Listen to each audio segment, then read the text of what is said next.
think we had a fantastic story over the past 2 years despite heavy competition. We've been growing passenger by 30%. We had a strong profit improvement. We had a 5% operational profit. So I think the perspective were very, very positive.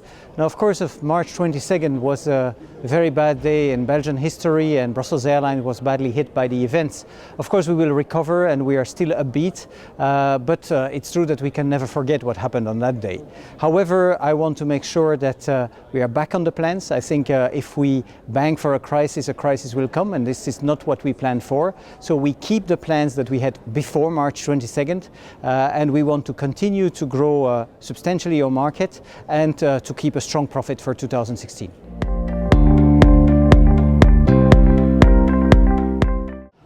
Well, concerning the experience of March 22nd, this is of course a very black day for Belgium, Brussels and Brussels Airlines. But I would take 3 learnings out of it, and I tend to be rather optimistic and positive when analyzing such a crisis. The first one is that we could see the vital role of an airline and the connectivity that it represents, because our airport was closed for 12 days, and so we could really see the vital role on economy of an airline. But more personally, I think I was thrilled by the response of the Brussels Airlines people. We were a company touched by the crisis. We had 4 heavily injured people. We had more than 20 people that are still under medical certificate. But despite that, the day after, we were reacting very strongly by establishing 4 bases in Liège, Antwerp, Zurich and Frankfurt, and resuming operations in a completely difficult environment.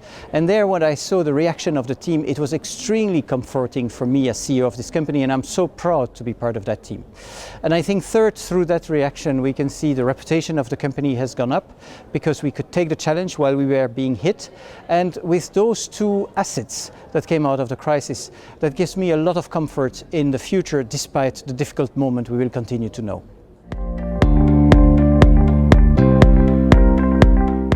The most important is that we can show to the world the importance of aviation, and as I told before, the event of March 22nd showed how aviation is important, and when you don't have it, what you miss.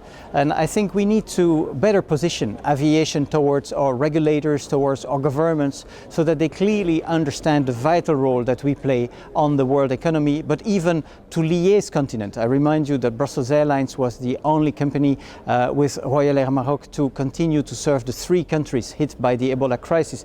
At that moment, while being a private company, we were also the link between these countries and the rest of the world. We were part of the solution, not part of a problem at that moment. So I think this is the first point. More specifically, we know 2 big general challenges we have, and that are also valid for aviation. Environment is one. How do we make sure that basically we contribute to the positive evolution of environment? And we know that aviation in that respect doesn't have the best reputation, which is not always the right reputation, but that we can also play our role in improving the environment situation in the world.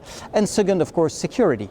And there I hope that we can work together on global, appropriate, related to a risk management, fair risk management, security measures, and that we avoid falling in individual measures that are maybe not always appropriate.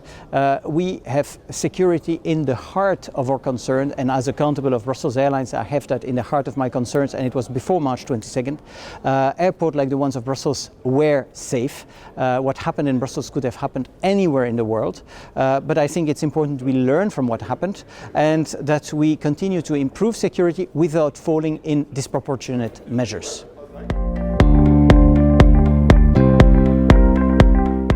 Well, I think environment issues goes beyond border.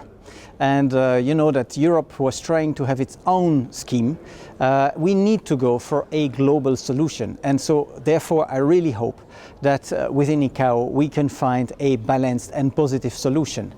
But also we need to work on the real measure. I remind you that in my continent, Europe, to go from Amsterdam to Barcelona, we still zigzag instead of taking the straight route. I know it's a little bit simplified, but that means that if we could count on a single European sky, average airline could save up to 15% of fuel.